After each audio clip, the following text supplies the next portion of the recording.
Hi, it's Bumble. Welcome back to my channel. I know I don't really do too many game reviews. I mostly just do movie reviews, but this was a pretty good game. I wanted to talk about it. Plus, you didn't get to see me play any of it, so you wouldn't have known my opinions on it already.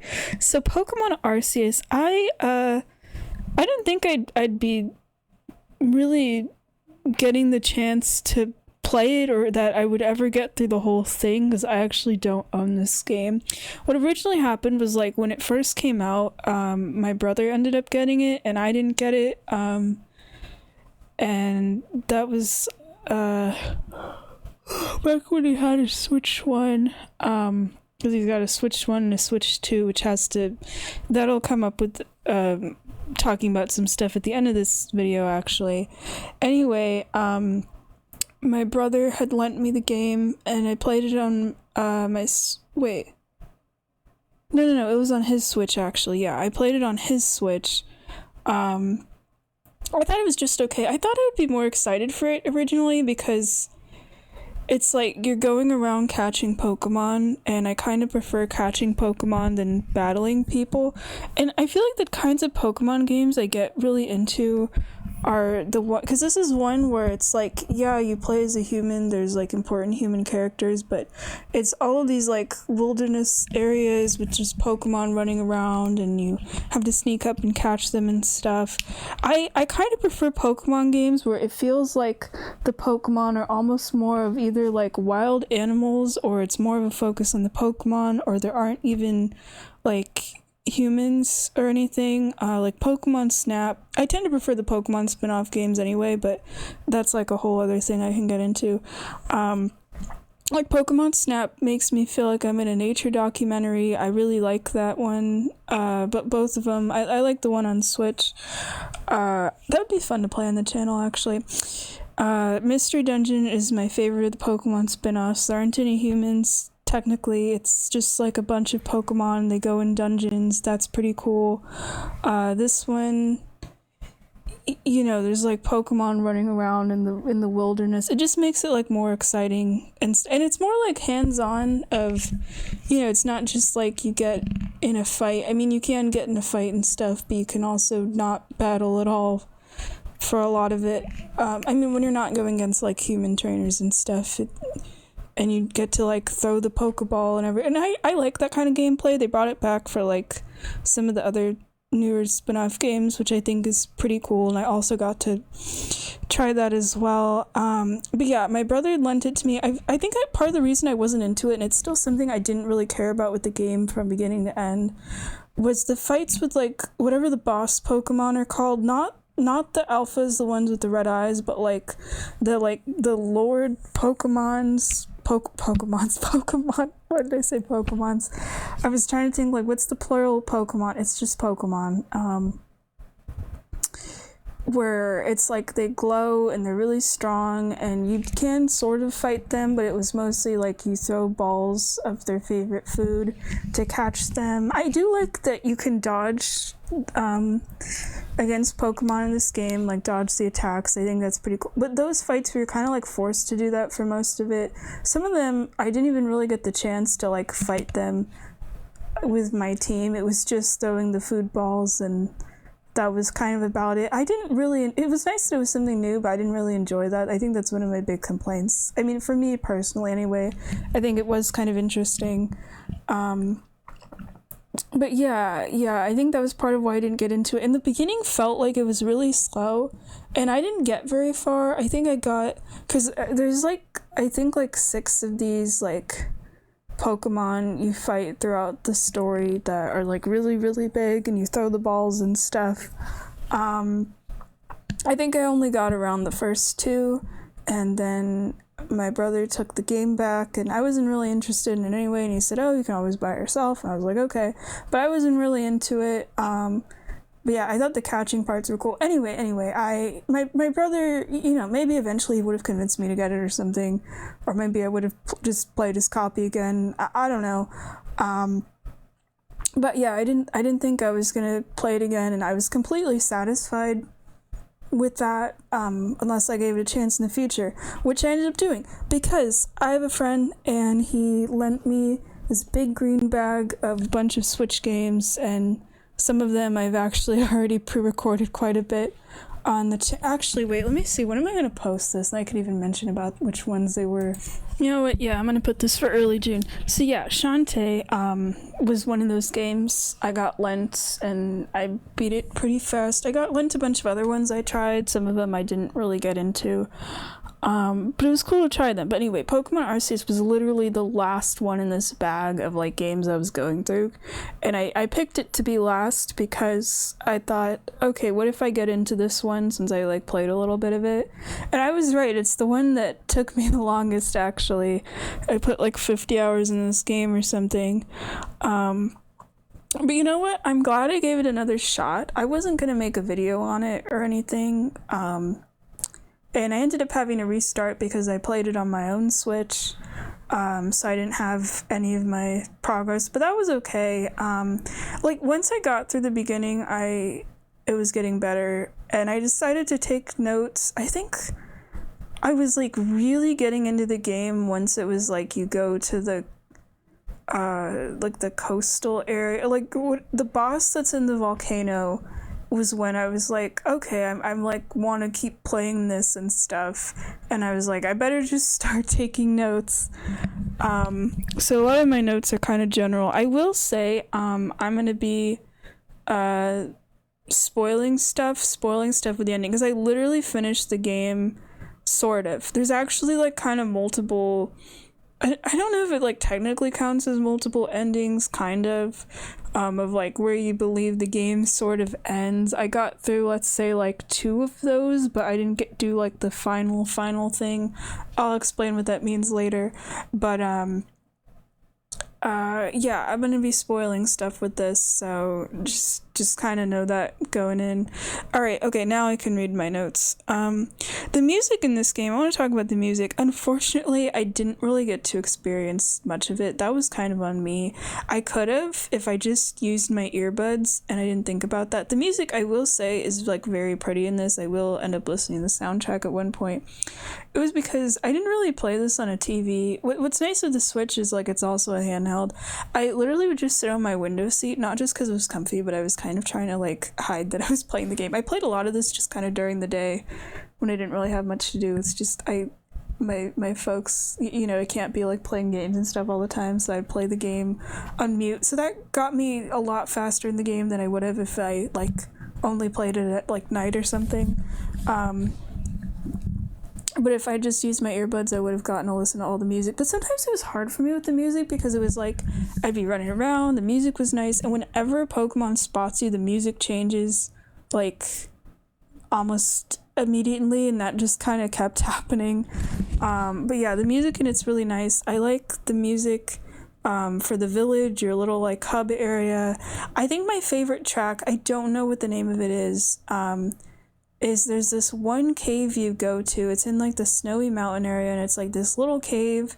You end up having like a fight in there later, and it's like when you're getting to the top of the mountain, it's like the little cave sort of trail to get there has like this really gentle music with this like piano and stuff. I think that was my favorite track, and that's when I realized, like, damn, I should have been listening to the music more. There's like the area with the great tree, it was like a little foresty area that has pretty cool music. But yeah, the music from what I did listen to was good. I can't, like I said, give my thoughts on like the whole soundtrack because I didn't really get to listen to it. I did try to have the music on or play, like, you know, when I could have the music on when it was like a lot of the boss fights, and I'm not, well, the boss fights, but also when it was like the really important battles against human trainers and stuff. So I did get to hear plenty of battle themes, and then the last fight that I got into against one of the legendary Pokemon, I had the music on, and that was a really cool theme. I'll give more info on that later.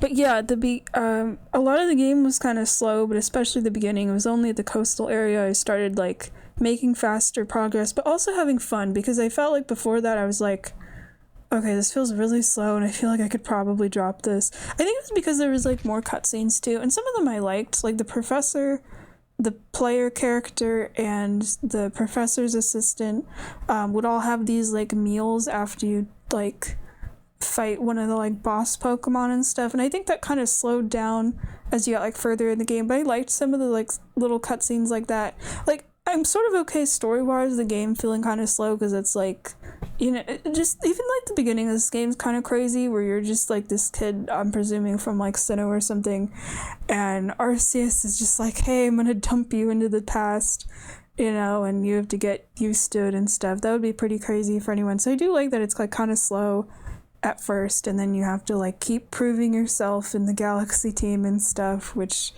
I have some like kind of mixed feelings on, honestly. I think early on in the game I was just so focused on catching everything in one area, it just became really stressful because, you know, even from the beginning Arceus tells you, and he unfortunately tells you at the end too, of like, hey, you gotta catch all the Pokemon, and I just kept thinking about that. I will say that for pretty much any Pokemon game, except technically Moon, but that was because I did like a ton of wonder trading, so it wasn't really like me catching things. I have never actually completed a Pokedex for any Pokemon game. I just usually don't care about catching all the Pokemon. But this is the game where it's like, hey, you need to for like story reasons and stuff.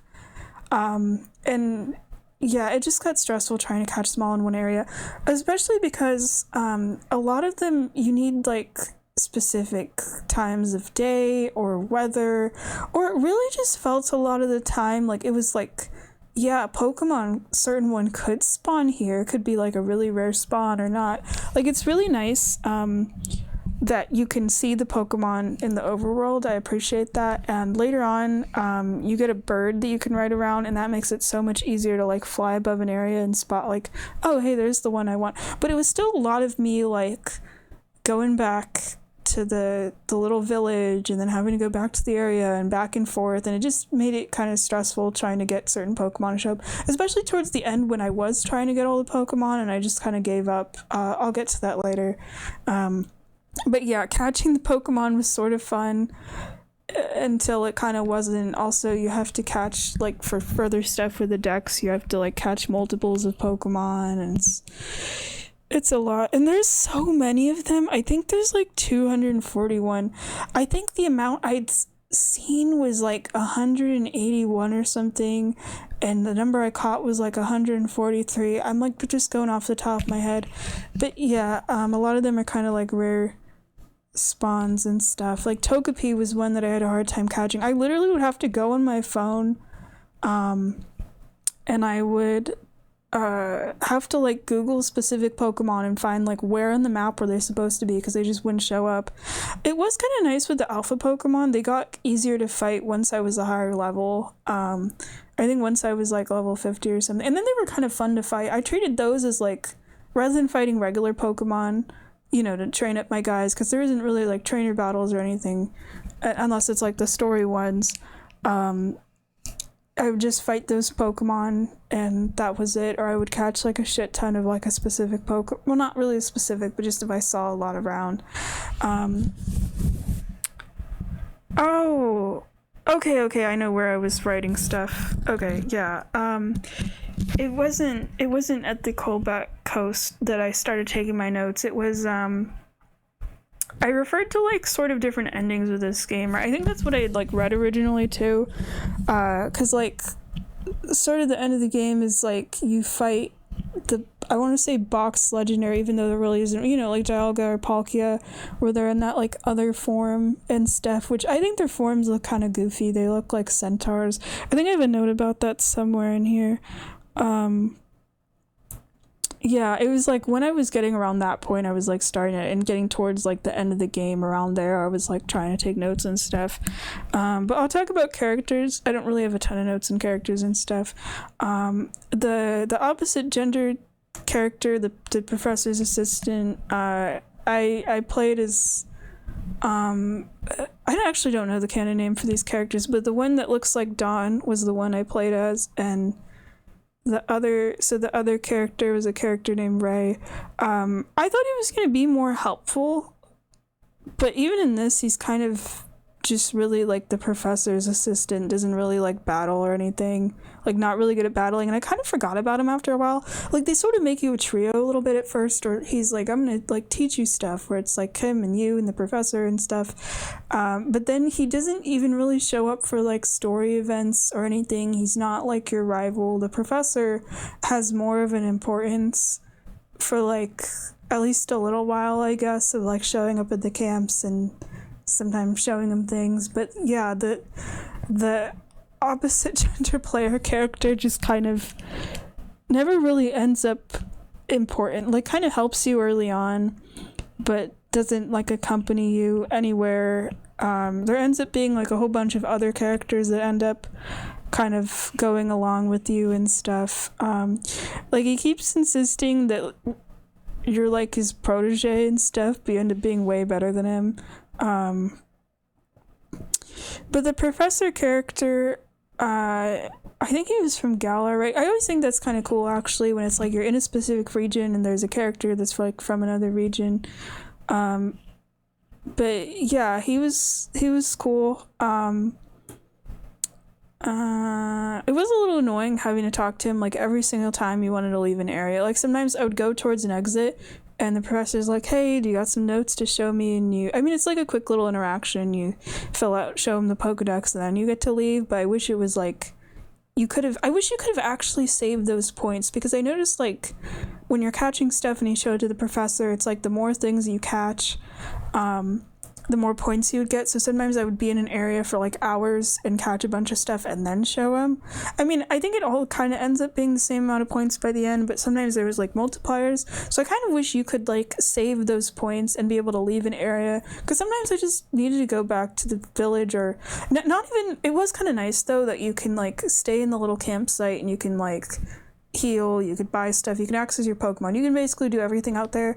But sometimes it was like I wanted to complete a specific side quest that I needed to go to the village for, or I just want to go to like a different area. So I wish you didn't have to talk to the professor every time, just so that you can kind of like save those points. I think the rideable Pokemon were pretty cool. I liked them, like their different uses, but also their designs were cool, of being like already like existing Pokemon, but they get different typings and different designs. Like there was like the reindeer one that was like white that you rode around on, and that was like your bike equivalent basically. The fish was kind of funny, that could like jump. I like whenever you would jump really high and everything would slow down when you're like trying to catch a water Pokemon. I actually had a really hard time when I was in the water trying to like catch Pokemon, because the balls would miss or they would like see me and stuff. That was like kind of tricky, because it's not like you could like crouch out there or anything. You're like riding on a fish in the ocean. So even though I like water Pokemon,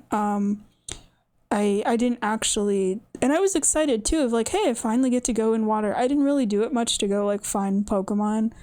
I think the main reason I was like, man, I wish I had water transport, was just because like early on I would try to get across like a river or something, and even if I went on the deer, it's like I would fall in the water and then I would drown and I would just not be able to get across. So it was nice once I had a fish and I could just like, not drown. That's what I was more like curious about. The Sneasel was pretty funny, where it's like you would climb up and your character was in this little basket, and I noticed it would be like completely dark except for like two pair of cartoony eyes that don't match how the character's eyes look, and that was always just so funny to me. So rather than you like riding on a Pokemon, you kind of just are the Pokemon for that. And once you're able to like climb mountains and everything, it's kind of a game changer. You can like pretty much just go anywhere at that point as long as you can climb. So I ended up doing that a lot, but the main one I used, like once I got the ability to fly, I think that was the final one, where it's this like psychic bird. I think it was like a version of Braviary or something. You got to fly around, and that was really cool. Like I can see why the game makes you go on this wild goose chase, chasing this like small girl, so that way you get to fly and stuff. I didn't use any of the abilities pretty much. Like it was especially nice when I was looking for specific Pokemon towards the end of the game, where I would like fly around and that was pretty much it. Sometimes I would like land on a mountain and then like continue flying or something. The one and I used the deer early on, but like the one transformation I didn't really, not transformation, but like rideable Pokemon I didn't really use was like the Ursa Ring one, the bear, which I thought was kind of funny. It was like always on all fours rather than like, I don't know, walking on two legs. I mean, I know that makes sense for bears, but still. I never used it because I was doing a lot of the side quests early on. I don't remember if I got through all of them or not. I think I still had some left over. I know there was like a professor request for like a water Pokemon and I never did that. But I did a lot of them, and I know there was like some specific quests. Like there was one where you had to find this lady and she kept getting lost and you had to use the bear to track her scent. I literally would just like Google like, hey, where's her location in this area, and I would just go there, and that was just easier for me. I just did not want to go. I don't really like in games when it's like a kind of sensor thing or like a metal detector, radar, whatever, because that could be so like finicky. That was the only one I didn't use, but I thought those were cool as like a fun way to get around and stuff, especially, you know, because you can go everywhere in this game. I think that was like the fun thing for me. Like it's a lot of like open areas sometimes, you know, it's like the wilderness and stuff, and there's like a ton of Pokemon, but it was really nice, like, yeah, I can go climb that mountain, or I could like fly somewhere or whatever. That was really cool. Kind of made me wish it was like that in like some of the Zelda games though, with how easy with Sneasel I could like climb up a mountain and not like get tired or anything. And then there were like the two clans. There was a Diamond Clan and the Pearl Clan, and I didn't realize until like late game of like, you know, they keep referring to their respective Pokemon they worship as like the Divine Sinnoh or whatever. I didn't realize that like they each thought like that their own Pokemon was, you know, basically like the Pokemon equivalent to God, which was kind of interesting. And then you get to meet Dialga and Palkia, and they're like, oh, okay, they're kind of both equally important and stuff, you know, they're like counterpart Pokemon rather than like one being superior to the other. And then they actually learn the name of those Pokemons. Then the Pokemon that actually ends up, you know, being Almighty Sinnoh is Arceus, which I feel like the player and like probably the player character knows, but not the clan members or anything.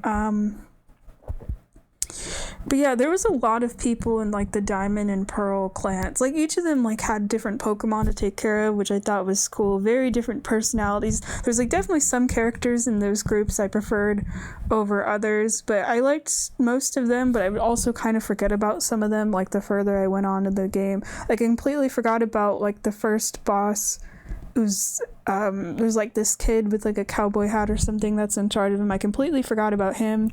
I liked the green-haired little girl with the braviary. She was cool.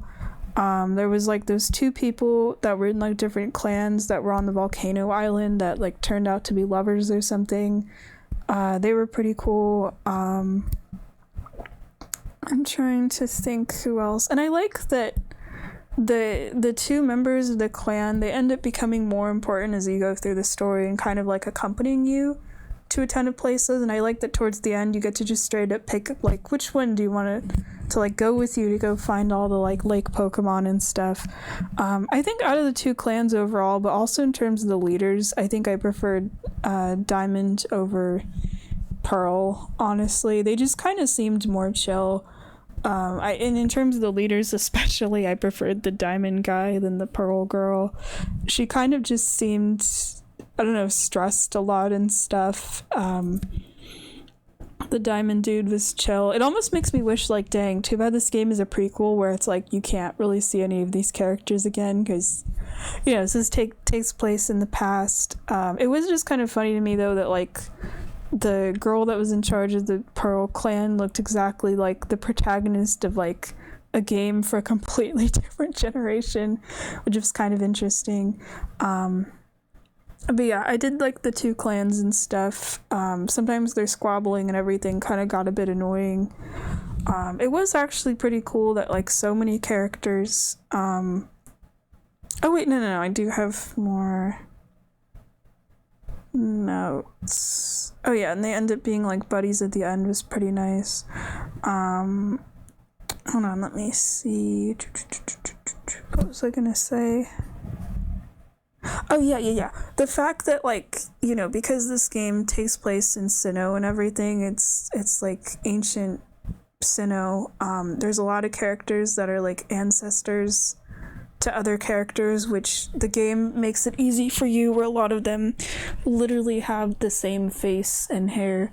I do find it interesting that there's like specific important characters that'll have like opposite, so, like, at least two of them have like opposite roles, but some of them, it's really interesting, for sometimes the ones that are like good in the present are like evil in the past, and vice versa. Like the amount of times that kept happening, or having like different personalities. I mean, some of them I didn't completely remember like the personalities of their like more modern counterparts, but like design wise I recognized them immediately. Like there's the hairstylist, I liked her, she was like important in the story, and then knowing that like her counterpart later on, I don't know if counterpart's the right word, actually, you know, ends up being part of like the evil team, or like the ancestor for Cyrus being like really kind of cold and stuff, but actually one of the good guys, where she's in charge of the whole like galaxy team, and the professor equivalent's kind of more the right word, being the commander and stuff. I actually found him as like kind of an interesting character, but it was sort of frustrating. He kind of never really believes in you until like the very end, which I think I have some notes on that. Or like Cynthia, I actually wasn't sure how many like, you know, ancestors she had. It was kind of confusing to me, because you get introduced to a character almost immediately that's like, oh yeah, this guy looks like Cynthia, and then like way later in the game you meet this like older woman, and I think they're probably supposed to be related, and you're like, oh, this person also looks like Cynthia. I was even asking my brother towards the end, I'm like, okay, which one of these is supposed to be her ancestor? And he's like, both of them. And I'm like, oh, okay. That was something that was like still a little confusing, because there's also this whole thing about like this ancient group of like people that were like originally from Sinnoh and stuff. It was like kind of a little confusing to me. Okay, let me go with my notes. But yeah, some of the boss Pokemon were kind of hard. It was nice you didn't have to fight them all the time, as long as you were like sort of good at dodging. It could be like sort of fun, but I remember the Growlithe one I especially struggled with in the volcano, because it just took, you don't really have a lot of space to move around. It was kind of annoying. The Pokemon kind of got a bit hard to level if you weren't like catching Pokemon. But I got through the credits like 5 levels behind, and just kind of brute forced my way through for a while, especially the last couple fights. And then what's interesting with that is that the fight against Dialga and Palkia was actually pretty easy for me. I caught Dialga with like 1 Ultra Ball, and the fight was literally like 2 minutes. I didn't even really take damage. And then there's like a fight with Palkia where you have to throw the bombs, and that was really easy too, and like easy to dodge and stuff. I was like really surprised by that. I didn't expect to play another Pokemon spin-off where you get blamed for a natural environmental disaster that's not your fault, and get kicked out of your town and everything. Which I'm referring to a specific Mystery Dungeon game with that. But it's nice that this time it's short, and you have access to everything you need the whole time, because I was having like Mystery Dungeon flashbacks, and I'm like, oh no, I'm gonna be stuck in the wilderness for so long, but then there's like a bunch of characters that help you here. So that's pretty nice. I wasn't expecting the guy that sells the potato mochi to fight you towards the end. I didn't even know he was like a Galaxy member, because he's always just like the guy that like feeds you at the end of your like quests and stuff. And he's like, yeah, I do the Galaxy leaders like dirty work and stuff. Like, I was actually surprised by that. It was in actually that specific cave I mentioned or whatever, with the really nice music. Like the first time you go in there and you get in a fight, and he has like this ninja outfit, and I was like, wait, what's this guy? But getting to fight the commander at the end of, I guess what I'd call the first ending of where there's the credits and stuff, that was pretty nice. Like, he's been your boss the whole game, and then at the end he like still doesn't believe you until after your fight, and it's like that's actually something that's important though, because when I was trying after the credits and I was continuing, and you have to go find the plates and stuff, which does include having to fight him again, I didn't really continue with the storyline because I was too underleveled for his specific fight. So I ran around collecting all the Pokemon, and then I found out, because I was trying to ask my brother and one of my friends, like, hey, how much of the game do I have left? And they're like, oh, you don't actually have to catch all the Pokemon to, like, properly finish the game. And I was like, oh, really? Because I was at first doing it to level, and I thought, Arceus wants me to catch all the Pokemon. I mean, it is important, and I think it does, it does lead you to, like, meeting Arceus at the end. But I don't think you'd probably, like, get to go home or anything. That was, like, the main thing that was kind of motivating me, actually, towards the end of, like, rather than, like, how did I get here through the wormhole? It was, like, and why was the rift here? I was more like, do we just get to go home or not? I didn't get to play that far. I didn't catch all the Pokemon, but I'll give some information why I'm thinking probably not. But yeah, then I finally, my Pokemon were in, like, their mid-60s. I went to challenge the commander. It was a little tricky, but I got through it. And then I went to go get the stuff for the plates with all of the legendaries, and it was, like, ridiculously easy. I'll talk about that in a bit, actually. But yeah,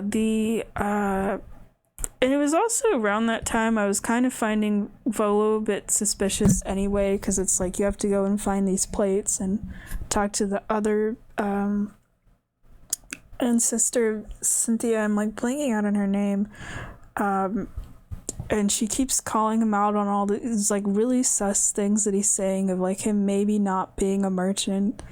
And I was like, yeah, I've been wondering about this guy too, which you get some answers for that, like, towards the end. But just the whole concept of, like, an overly nice character that wants to follow you everywhere and really, really wants something but makes you do all the work is just like, that is such a red flag. And then after you catch the box legendaries and close the rift, and I was thinking, like, damn, I guess we're just stuck here after all. It doesn't really answer questions about anything. But yeah, catching the legendaries to get what I guess I would call, like, the second ending or whatever, took me, like, an hour, and I was still, like, 5. Like, I trained all the way till I was in, like, my mid-60s. I think I was in, like, my 50s when I caught the box legendaries, but catching all the other ones, like the other two lake legendaries and Heatran and Cresselia and stuff, it took me, like, an hour, and I was, like, 5 levels behind. I just kept catching them all in, like, my first ball, and using, like, 1 or 2 super effective moves without knocking them out was so easy. And I was thinking, like, damn, I've been putting this off for so long, because, like, I was trying to catch all the Pokemon, and then I took a really long break because I was just kind of stressed by it. And then once you do all that, and getting the fairy plate was kind of funny, though, where I was not expecting, like, kind of the last sort of little story quest, in a sense, to be, before things get really crazy, to just be like, hey, go find some wood in the forest. And it was, like, really bad timing for me, because I had just finally sold, like, everything in my boxes, because I thought, like, okay, I'm probably so close to the end of, like, I'm getting all the plates and stuff, and I heard from people I didn't have much left. I'm like, oh, okay, I can just sell everything and I'll be good to go. And then I had to go get the wood, and I, like, literally had to go to the forest and get the wood. It was kind of annoying.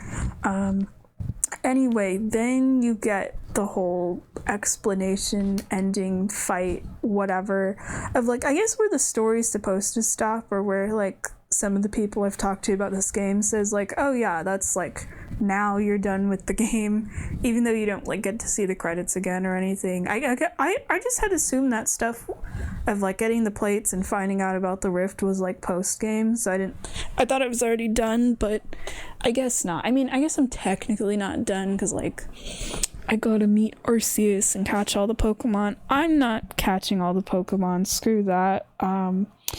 Anyway, so you end up on this temple, and Volo has his, like, big villain reveal. I was not surprised at all. And him talking about being, like, a worshipper of Arceus and wanting to recreate the world, and I'm like, oh, okay, so because I was thinking about it when I caught the box legendaries of, like, wow, there really wasn't a villain of this game. That was actually kind of nice. And I got to this part, and I'm like, oh, never mind, the villain was disguised, which I do actually kind of like that, of him being disguised as a merchant.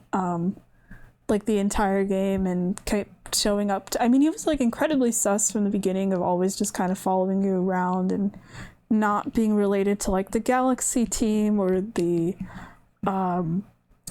two clans. And I always thought, I've never seen him really sell anything. He's probably a shitty merchant, and there was a plot reason for that. I wasn't expecting him to be the reason the space-time rift was created, but I kept wondering, like, how the hell did he even summon Giratina in the first place? I didn't know Giratina was, like, basically going to be the final boss of this game. That was pretty cool, actually. The Volo fight was easier for me than I thought it would be, but I kind of struggled against Giratina. I think it was less of, like, oh, this is really hard, and more of, like, it's, like, 3 back-to-back fights where it's, like, you fight Volo, you fight Giratina, you fight Giratina the second time. Your Pokemon do not get healed for that. Actually, I was reading some things about those fights, because, like, I had bought the potions and whatever, and I was, like, so close to the end. Not, like, spoiler things, but just about, like, okay, what Pokemon am I gonna have to be, like, fighting and stuff. And I realized, oh, my team, also because my brother mentioned it too, like, he looked at my team and he's like, yeah, you're at like a certain point you're not going to do well. And I was like, shit. And then that was right. I'm glad I knew. And this was the only time, like, with a Pokemon game where I've actually been, like, using, like, legendaries and stuff. Because my team had served me well with, like, the fight with the commander and catching the legendaries and stuff, but, like, they were kind of all mostly useless type-wise, like, going forward. I think the only ones I kept from my team were Hippowdon and the Magmodar. That was it, because they're, like, ground and fire. In terms of my other team, if you're curious, I ended up picking Rowlet. Ooh, because I usually pick grass starters, so I didn't really use too much, but the fighting moves kind of came in handy towards the end, and I had a Luxray. Luxray was really helpful. What's the Buizel line? I'm trying to think. The like, final evolution for that, Floatzel, yeah, never used it before, but it stayed in my, I thought it was going to be temporary, of like, okay, this is just my water type for now. And even when I got access to other water types, it just stayed on the team the entire game, but that was kind of a nice surprise. There was, like, several Pokemon. Oh, I can't remember my 6. Oh yeah, Espeon. There was, like, a couple Pokemon on my team I never used before, but that's kind of nice for me with the spin-offs. I try to use Pokemon I normally don't use and stuff. If I ever get to play, wait, no, never mind. I'm not sure if I'm going to play that. Anyway, I want to talk about Volo for a bit. He has this outfit reveal. I thought it was pretty cool. But it's kind of funny to me, and I'll talk about the outfit, actually. Yeah, okay. So the reason I mentioned my brother having a Switch 2 as well was because, besides him having the Switch 1, it's important to this because he has ZA, which I think is, like, the newest in terms of, like, I don't know if it's a main game or a spin-off game, to be honest with you, but I know that, like, just came out at the time I'm recording this. And anyway, he's been playing through it, and he came to visit me and was like, hey, you should try it, you can play it on my Switch. And I was like, okay, cool. So I got to try that. I didn't get super far. I only played it for like 4 hours. Anyway, I stumbled on a museum in that game, and there's an entire section of it that's dedicated to stuff from this game, which is really cool and kind of a weird coincidence. And I went in there, and the funny thing is, I went there yesterday in terms of when I was playing, and then I finished Arceus today, so it, like, actually spoiled Volo's, like, Arceus themed outfit. I didn't read, like, the descriptions or anything because I thought, oh, there's probably, like, spoilers. I just went to look like, oh, these are, like, cool outfits, and I recognized things. But I saw the outfit and I was like, wait, I've never seen anyone in the game wear this. I just assumed it was, like, a post-game thing. But yeah, I'm glad I didn't read the descriptions anyway. And then I went back, and after I finished Arceus, and my brother was leaving soon, but I went to check the museum again, and then I gave the game back, and it made me wonder some things, and some things made sense, I guess, after finishing Arceus. I got lucky with the timing of everything on that part, where it's like, Volo gives you the last plate, and then it's funny to me, he doesn't want to meet, he wants to meet Arceus so bad, and then he's like, oh, you're the chosen one, I don't want to be here when you get to meet Arceus, and he just leaves, and I still don't know where the hell he goes. But he has this one line about, like, I'll wait for centuries if I have to like, beat Arceus, and I'm like, and I was thinking, like, is he supposed to be immortal or something? Why? I was thinking, like, dude, you're gonna, like, die before you get to meet Arceus.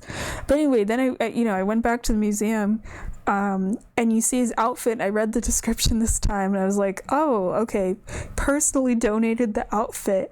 And I was like, okay, yes, I was right about that. I'm assuming if it means that the owner donated the outfit personally, I guess he just doesn't age or something, and he got to stick around, because it's not just like, oh yeah, X and Y being, games that would be in the future, like Diamond and Pearl, but like with ZA, it takes place sometime, I don't know how long after